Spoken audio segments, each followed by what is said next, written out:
jusqu'à minuit sur RMC en simultané sur BFM Sport. Vous allez sur rmcsport.fr, vous cliquez sur l'after, vous avez le son et l'image. On est en direct avec Jean-Pascal Gaillan, économiste du sport et professeur à l'université du Maine. C'est au Mans. Je rappelle la question initiale, faut-il démanteler la Ligue 1 en 2018? C'est lui qui la pose. On parle de la possible, en tout cas de la potentielle création d'une Super Ligue européenne. Tiens, juste avant la pub, Jérôme, Daniel voulait te poser la question. Je te la pose. Si demain tu vois une Super Ligue, t'en penses quoi? Mais non, mais comme je sais que t'es souffrant, je fais à la moitié de c'est adorable. Garde ta voix. Demain, il y a la création de ça où tu sens des mecs qui sont en train de bosser sur on doit prendre 3 clubs français, on doit prendre 4 clubs espagnols, on doit prendre 3 allemands. Tu verras ça comment, toi, le démantèlement des ligues nationales qui continueraient d'exister comme des championnats, on va dire mineurs. Non, mais t'aurais aimé jouer d'abord dans ce genre de championnat? Non, parce que pour moi, le football, c'est comme aujourd'hui. Ça a toujours été comme ça, parce que je suis né avec ce football-là et j'ai grandi avec. J'ai eu la chance d'y participer.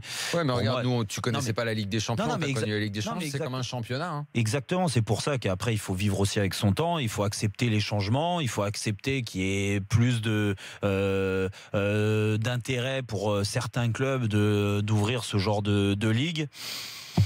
Voilà, c'est un championnat majeur, ça sera une référence. Est-ce qu'à l'image de la NBA, ça serait pas génial d'avoir ce genre de championnat où finalement génial, c'est une ligue fermée, c'est une ligue privée, c'est une ligue. Non, mais après qu'on soit pas aux États-Unis, c'est une chose. C'est du football. Le football européen a toujours été comme ça. Le football, c'est comme ça. Le potentiel pour créer finalement beaucoup plus de spectacles qu'il n'y en a aujourd'hui. C'est pour ça que je demandais. Non, mais attends. Si t'as la ligue fermée, c'est tout pour l'attaque. Mais tout pour l'attaque. Mais quel rapport, Arnaud? Le spectacle de jouer parce que t'as pas peur de descendre.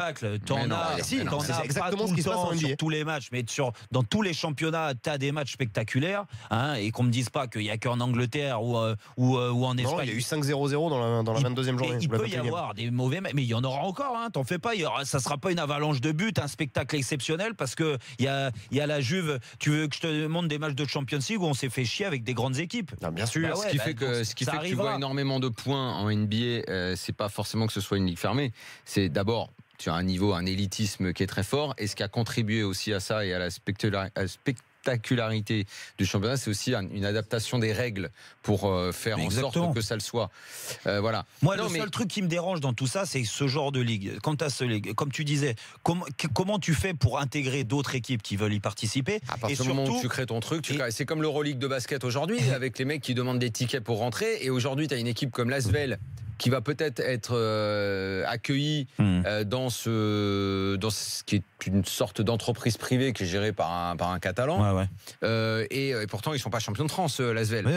Je sais même pas s'ils sont deuxième. Non, ils sont pas champions. Et eux pourraient être admis parce que Tony Parker, qui est à l'Asvel, connaît et est un pote en business avec le mec qui gère l'Euroleague. Donc en basket, il se passe des choses déjà. Et puis après, ça aiderait l'Asvel peut-être à grandir parce qu'on regarde le bassin de population, le potentiel développement club, et c'est pour ça qu'on les prendrait eux plutôt que d'autres. Donc peut-être qu'ils feraient la même chose pour ça.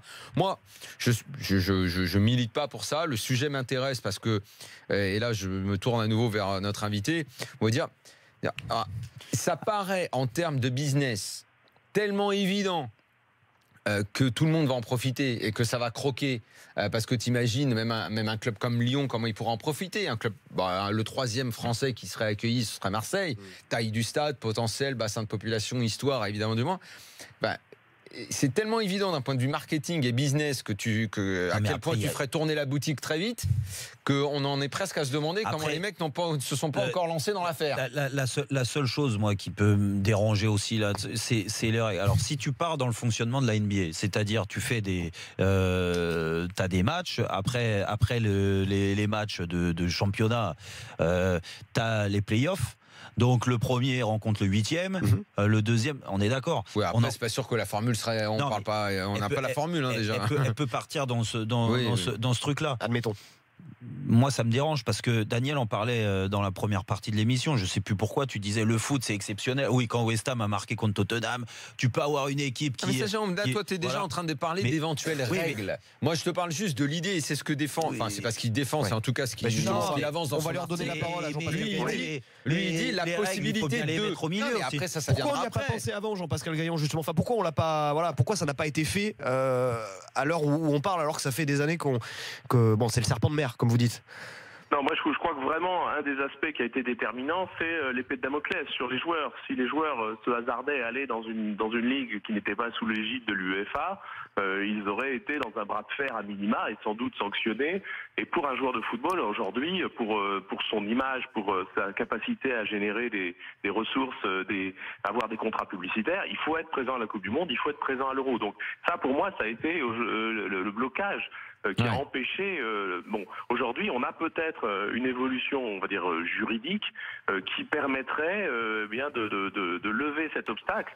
Donc c'est pour ça que je pense qu'il se peut que les choses évoluent désormais dans un registre effectivement qu'on sent poindre depuis 20 ans. Hein, c'est tout à fait juste.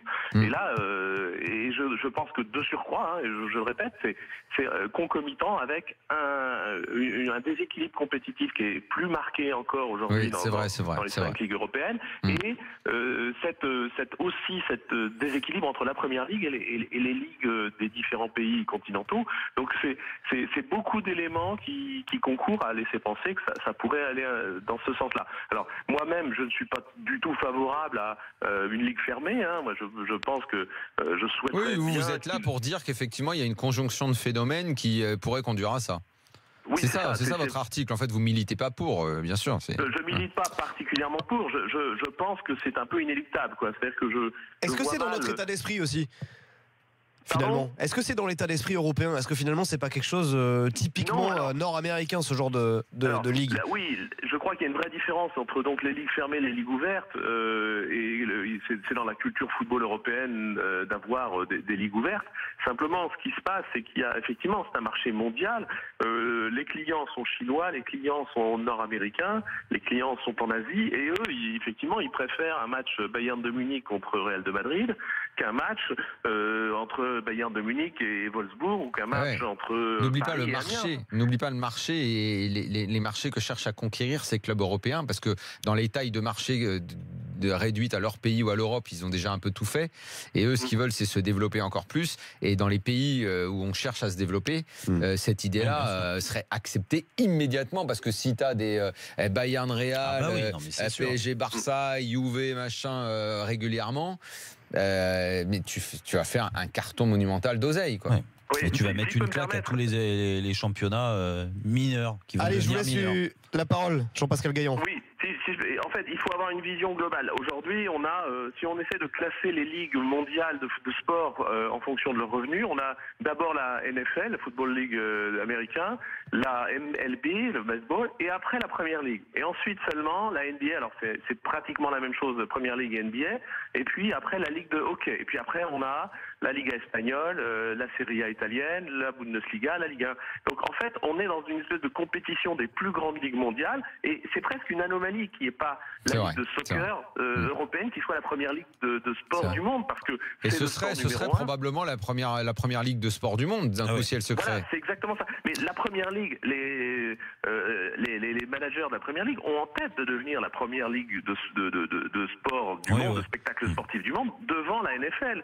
C'est une obsession. Donc c'est quelque chose qu'il faut avoir en tête pour mesurer combien la situation actuelle finalement est une situation qui est atypique et presque entre guillemets archaïque dans une globalisation du spectacle sportif. Donc voilà, c'est en cela que je suis effectivement, j'ai écrit ce titre un peu provocateur, mais fondamentalement il y a quelque chose qui, à mon sens, va se craqueler ou va avoir vocation à disparaître, c'est-à-dire cette particularité des ligues éclatées, alors qu'il y a une demande mondiale pour, on va dire, une espèce de Super League, ou quelle qu'en soit sa forme. Jérôme, très rapidement. Jean-Pascal, vu que les Anglais veulent dominer, comme vous avez dit, c'est la puissance aujourd'hui en Europe, hein, ça se voit par rapport à ces chiffres. On parlait il y a quelques mois, que les Anglais étaient prêts même à accueillir les grands clubs européens dans leur ligue. Voilà, il pourrait faire ça aussi. Non, mais c'est vrai. Non, j'y crois, c'est une possibilité. Les Anglais sont assez pragmatiques, il me semble. Et je crois qu'il y a une brèche, parce que dans cette ligue, elle est anglo-galloise. Alors, elle n'est pas anglo-galloise et écossaise, c'est d'ailleurs un point qui a toujours beaucoup énervé le Celtic et puis les Rangers parce que eux sont à l'étroit dans leur ligue écossaise. Mais à contrario, c'est aussi une ligue qui n'est pas que anglaise. Donc je suis évidemment convaincu que ce sera très compliqué d'arriver à l'accueil de ces clubs italiens, français, allemands et espagnols, mais ça n'est pas tout à fait exclu. Oui, parce qu'eux, ils n'ont aucun intérêt. Aujourd'hui, ils n'ont aucun intérêt, eux, les Anglais, je parle, à créer cette fameuse ligue. Ils vont. Je nuancerai. Très rapidement, après on doit vous laisser, Jean-Pascal Gaillon. Oui, moi je nuancerai parce que je pense qu'il y a 4 clubs de Londres, 2 de Manchester et 1 de Liverpool qui ont peut-être intérêt à cela. Effectivement, il y a sans doute 10 clubs anglais un petit peu en dessous qui, eux, ils perdraient l'essentiel de leurs opportunités. Mais je ne suis pas sûr que pour les plus gros clubs anglais, ce soit pas la voie la plus lucrative et la plus alléchante. Merci beaucoup, Jean-Pascal Gaillon, d'avoir été en direct dans l'After. Merci beaucoup, à bientôt. Et bonne soirée à vous. Je rappelle que vous êtes économiste du sport et professeur à l'université du Maine. Ça réagit pas mal sur le hashtag RMC Live. Tiens, on nous dit, mais finalement, la Ligue des Champions dans sa config actuelle est parfaite pour les gros clubs. Oui, mais c'est pas le même concept que la création d'une ligue. De toute façon, on le disait, les surprises, il y en aura beaucoup moins. Même si on l'a ouverte d'ailleurs à des pays. La Ligue des Champions est construite comme ça, même si elle s'est ouverte à des pays qui peuvent tenter leur chance. Mais au fond, et c'est ce qu'on voit chaque année dans la Ligue des Champions, ça commence à devenir sérieux en 8e. Et souvent en quart, on a les affiches. Et donc ça réduit le truc à 8 clubs. Donc c'est pas assez. Et ça n'est surtout que, je veux pas faire l'addition parce que je vais me planter, mais bon, les 8 matchs des 8e, les 4 des quarts, 8 et 4, ça 12. 15 matchs dans l'année. Pas assez pour le business. Donc là, t'en aurais, parce que ceux de la première partie de saison, ils valent plus rien, les matchs de poule.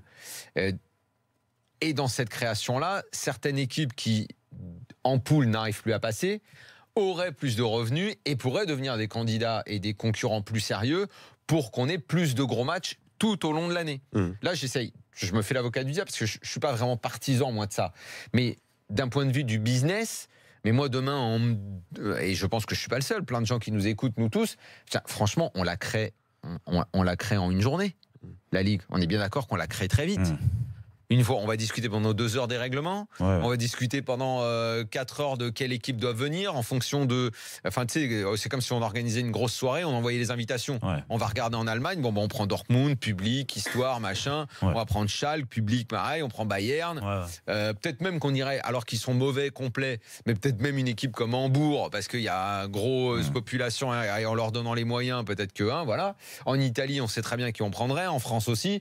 Enfin, en une journée, on a créé notre Super League. Il n'y aurait pas beaucoup de débats sur beaucoup d'équipes. On enverrait les invitations et les présidents diraient ok, on y est. On a tel partenaire. Les partenaires, on les trouve très très vite. Ton service qui va s'en occuper va rapidement trouver tous les sponsors. Les terrains, tu les as. L'UEFA ne peut plus te sanctionner. Parce qu'il y a eu cette décision de la Cour de justice. Tu ne peux plus être sanctionné. Les joueurs peuvent continuer à aller en équipe nationale. Mais c'est du gâteau en fait. C'est du gâteau. Kevin, supporter lensois, ça fait un moment qu'il nous attend au 32-16. Salut Kevin. Lui, il n'y sera pas, désolé mon vieux. Toi, tu ne seras pas, oui. Toi, tu seras dans la Ligue du Pas-de-Calais. Tu peux y être avec Queen's Park Rangers éventuellement.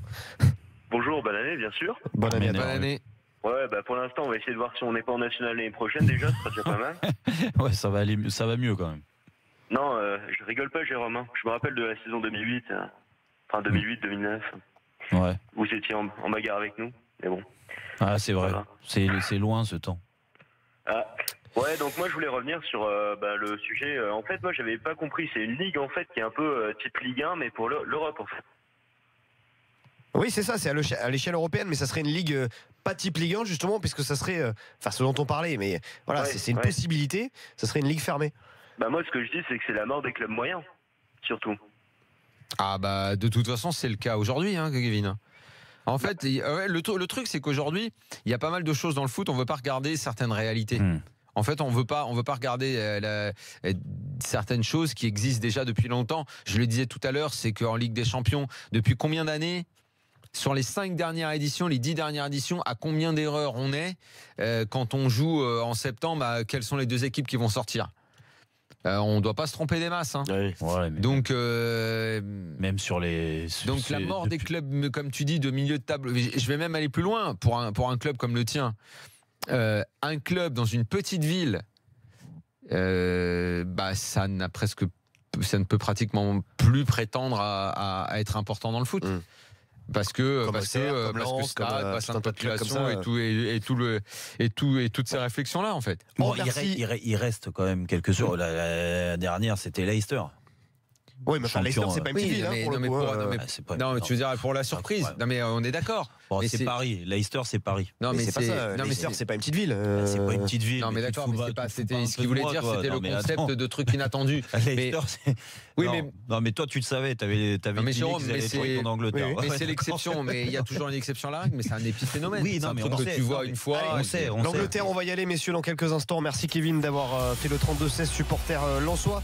On sera avec Philippe Auclair, notre drôle de dame, pour notamment revenir sur Tottenham West Ham, match nul 1-1 ce soir dans ce match de clôture de la 22e journée de Première Ligue. Et puis on fera un bilan de ce que Daniel, qu'on n'aime pas mais a raison, appelé le Boxing Day. Voilà, puisque le Boxing Day, on rappelle, en Angleterre, c'est juste le 26 décembre. C'est ça, je ne me trompe pas, Daniel. La période des fêtes. C'est ça. C'est le jour où il y a c'est le 26. les big soldes. A tout de suite dans l'after.